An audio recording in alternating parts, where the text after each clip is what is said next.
today, I still couldn't believe this when I saw the number. Today is the 9th anniversary of the passing of Paul Walker. And we have we've got Fast 10 coming and is on the way and all that kind of stuff. So now's the time. And, according online, it's showing that Vin Diesel jumped on social media today and just put out a really nice touching tribute, picture of him and Paul Walker together, leaning against the white sports car. If you scroll down just a little bit from there, Jonathan, you'll see it. And just a very, very simple message that he put out saying 9 years, love you and miss you. We had celebrities pass away before. Heath Ledger wasn't too terribly much earlier than that. And I still remember where I was when I found out that Heath Ledger died. I was in a screening of a Jason Statham bank heist movie at the Lionsgate offices, and me and about 30 other critics came out. We're standing in the foyer of Lionsgate, and all of a sudden I noticed everybody was just staring at their phones like blankly, and that's when the news of Heath Ledger had come out. I still remember exactly where I was when I found out about Paul Walker. I was where I'm heading today, actually. I was in Las Vegas. I was sitting at a poker table in Las Vegas, and in between hands, I looked down at my phone, and I just couldn't believe what I had seen, what I was reading, because it's like something out of a movie. Paul Walker, star of the Fast and the Furious franchise, dies in a high-speed car accident where him and a buddy of his buddy was driving. We're in this great sports car, and they wrapped the car around a pole, and Paul Walker passed away. And it was the first time, though, that I remember somebody dying so tragically in the middle of making a movie. Again, the irony was ridiculous, the fact that happened while they were shooting that Fast and the Furious movie. And it's funny because I always liked Paul Walker as a performer. I was never what I would call, a huge Paul Walker fan per se, but I still remember sitting in that chair and looking at the news on my phone and being really sad. I can't really put my finger on why. I always feel like it's a tragedy when anybody passes away, even in our industry, entertainment passes away, but it's only been on a couple of occasions that I felt a real sadness. Obviously with Robin Williams, I remember when he passed away, obviously Carrie Fisher. But yeah, for some reason, I felt this overwhelming sadness. And you knew how tight and close that crew was, how that crew that made these Fast and the Furious movies together was. And you knew how close him and Vin Diesel were. And it's really weird that it is 9 years since that happened. Rob, as we look back right now, and they're getting ready, we've got a Fast 10 coming out here pretty soon. Do you remember where you were, what you were doing, what your thoughts were? And looking back now 9 years later, what do you think? I don't remember exactly where I was. I just remember, I'm a big fan of that franchise. And I think, John, with celebrities, especially when you watch movies or TV shows over and over again, and you watch them for a long time, these people inhabit your mind. Like they're in your imagination. And even though they're not real, you don't know them, they're still part of you. They're still in your imagination. You still think about them. And he was in the middle of making Fast 7 that I was very excited about, James Wan directing it. And I remember thinking, it's always senseless to me when someone has their life cut short.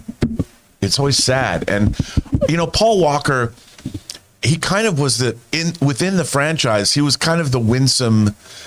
He never, even from the beginning, he was a cop, but he was always the outside kid that they brought in. Like, you don't know anything about car racing. Is it fair to say that really, up until when he passed away, you can make the argument that the story of Fast and the Furious was told through this character's eyes? Absolutely. Right? Yeah, and I love the moment where he's like, I think it's in the first movie, he's like, I would have had you, and it's, even though he lost, but that was the victory. Almost had you. That was the victory he took away.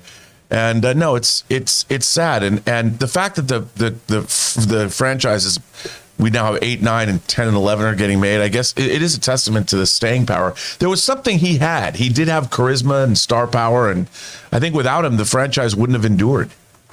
Chris, you were what, 12? I was 12 years old. I was just a baby. When Paul Walker passed away. But we look back now and 9 years, and when you talk to fans in that fandom, it's still very fresh to a lot of people. Obviously, still to a lot of people who work on the movie, but Your thoughts as you reflect back now here 9 years later? Well, the movie was always kind of told to me as it's like a Point Break kind of situation where he is your window character, and he absolutely was the heart exactly of this, a Point Break right? thing, yes. Because as we all know, I am a diehard Fast and Furious fan who's only seen Hobbs and Shaw.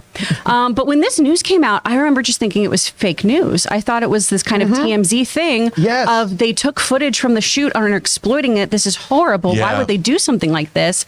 And then as the day went on, it was, oh my God, no, this actually happened.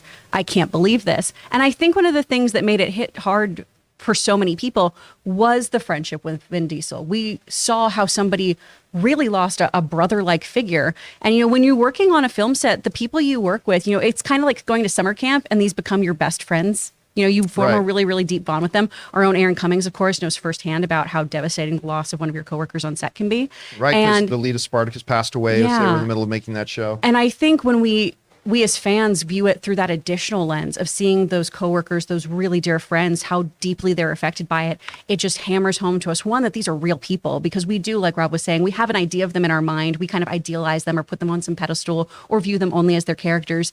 And seeing the humanity that, his castmates brought to the situation was just devastating. Yeah. We've been talking a lot lately, justifiably so, about what a monumental achievement it was for Ryan Coogler and the folks at Marvel to get Black Panther made in the aftermath of the passing of Chadwick Boseman. They were halfway through shooting Fast 7 when Paul Walker died. And they had to stop production. I can't remember how many months they took off trying to decide what to do. Do we move forward? Do we not? Like, how do we manage all this? And I remember when I watched Fast 7 being blown away by how well they ended up putting that movie together, given the circumstances. It was a real testament. And that goodbye, the ending when the cars drive off. I mean, it was, you know what, to take, I remember when Oliver Reed died during the production of Gladiator. Yeah. But he didn't have a send-off, but the way that James Wan and the people, his collaborators, were able to make that work. And the fact that what a great emotional send-off. If you had to be in an impossible situation. Dude, I don't know. First of all, the fucking Fast and the Furious franchise has no business coming up with a scene that is actually so emotionally resonant. Yeah. But it was poetically beautiful. Yeah. I remember sitting in the theater and going, when I first could see what they were bringing together on screen, I thought, well, oh, come on, this is a little much. And then like 5 seconds later, I'm like, well, this is a little much. They pull up side by side that not so great CGI fake smile on, but so powerful. And then that stupid song, Tell You All About It, and the cars go and then they diverge. It's like that. Listen, I can't believe I'm saying this about a Fast and Furious movie. That was high art. That sequence, that scene. Cinema, John. It was cinema. Even Scorsese would have to say that was cinema. Anyway, guys, question is for you. If you're like us, it's hard to imagine it's been 9 years. But what are your thoughts now as you look back on the passing of Paul Walker? We've got another Fast and Furious franchise coming out. Whatever your guys' thoughts are today, jump down into the comments section below and let us know your thoughts. We want to thank a sponsor of today's episode, Stamps.com. Guys, it happens every holiday season. No matter how prepared we think we are for the season, it always turns out we're nowhere near as prepared as we thought we were, especially with our shipping. And right about now, seasonal excitement, or dread as the case may be, is really starting to settle in, especially for small businesses. Slaying through traffic to the post office, inboxes more like a blizzard than a winter wonderland, rushing to send cards and gifts to your loyal clients. The good news is it's not too late to get your holiday mailing and shipping under control with Stamps.com. Sign up now and you'll be printing your own postage in minutes. Because Stamps.com is your one-stop shop for all of your shipping and mailing needs. Get access to the United States Postal Service and UPS services that you need to run your business right from your computer. Up to 86% off. So this holiday season, trade late nights for silent nights and get started with Stamps.com today. Sign up with promo code Campea for a special offer that includes a 4-week trial plus free postage and a free digital scale. No long-term commitments or contracts. Just go to Stamps.com, click the microphone at the top of the page, and enter the code Campea.